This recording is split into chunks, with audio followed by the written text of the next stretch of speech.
Hey students, this is lesson 633, formalizing relations and functions. In this lesson, we're going to find some new ways to determine whether a relation is a function and to learn how to find the domain and range of a function. Here's some important definitions. Go ahead and pause and read that and see if you can't fill in these 6 answers correctly in the blanks provided. All right, so here's the correct answers.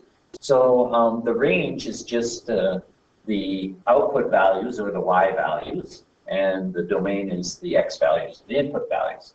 It's important for you to know that. The first way we're going to learn how to identify a function here is by using a mapping diagram. What we're going to do is we're going to put our x values or our domain in one of these jars, and our y values or range in the other jar. And we're going to use the definition that an object is a function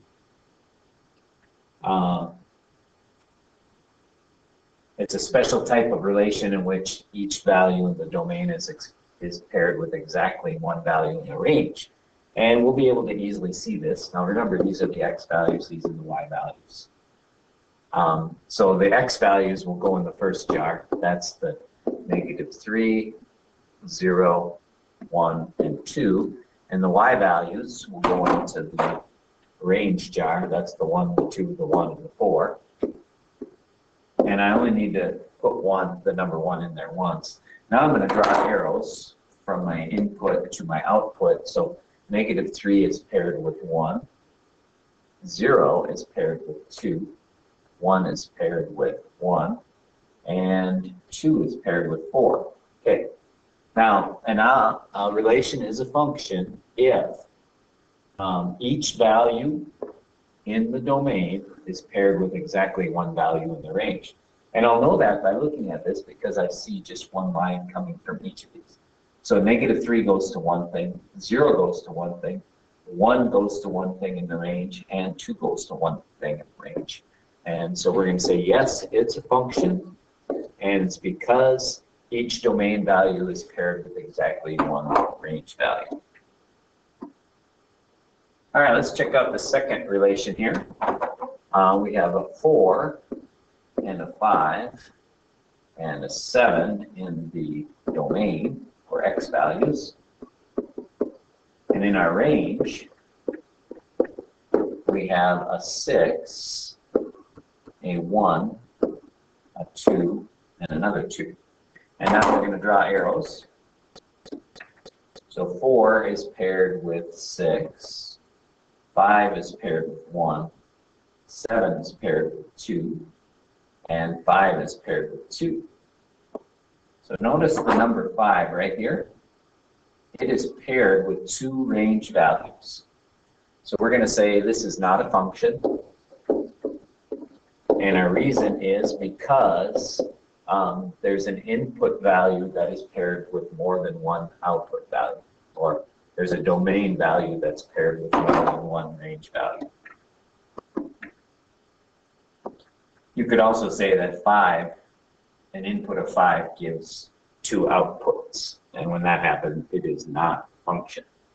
All right, I'm going to let you try it here. Go ahead and read the questions and see if you can't figure out whether or not this is a function.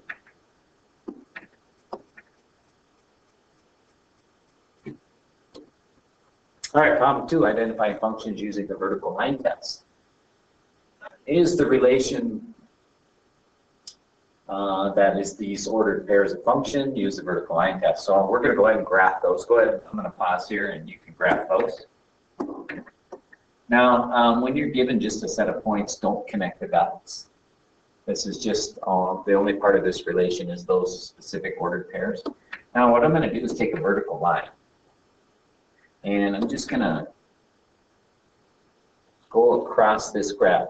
If there's more than one output for any input, remember x is the input, so numbers along the x-axis. So right now I'm at an input of 4, and I'm only hitting one dot. If I hit more than one dot, that means there's more than one output for any input. So as long as a vertical line only intersects one point at a time, the relation is a function.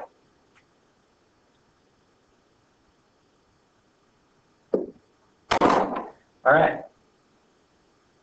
Go ahead and take something straight like a ruler or, I don't know, a pencil or something, and run it through these functions and decide whether or not you think they're functions. I'll put the answers up in a second. Actually, we'll share those answers in class next time we meet. Okay, and the last thing we're going to do is learn how to find the range of a function. Now, the range is the output. Just remember that it's the output. And it says, what is the range of f of x equals 3x minus 2 with a domain of 1, 2, 3, and 4?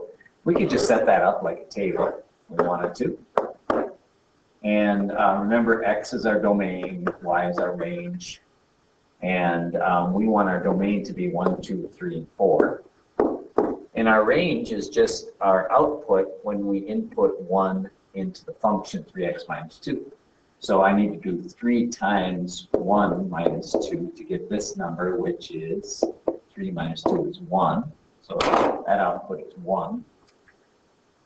Then I'm going to do, and I did 3 times 1 minus 2 to get that. And then I'm going to do 3 times 2 minus 2 to get the output when the input is 2, and that's 4. I'm going to do 3 times 3 minus 2, which is 7, and 3 times 4 minus 2, which is 10. And so my range values are 1, 4, 7, and 10. All right, I'm going to let you try that. Find the range values.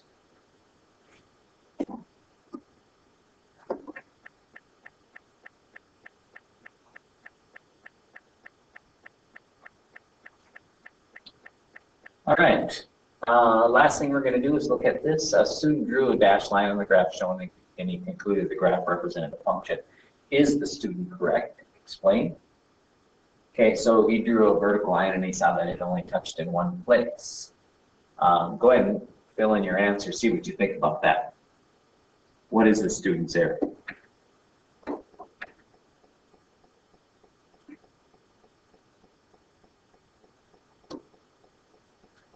All right, that's the end of this lesson. If you want to try a couple homework problems, see if you're understanding it, go ahead. Otherwise, we'll talk about this next time we meet in class.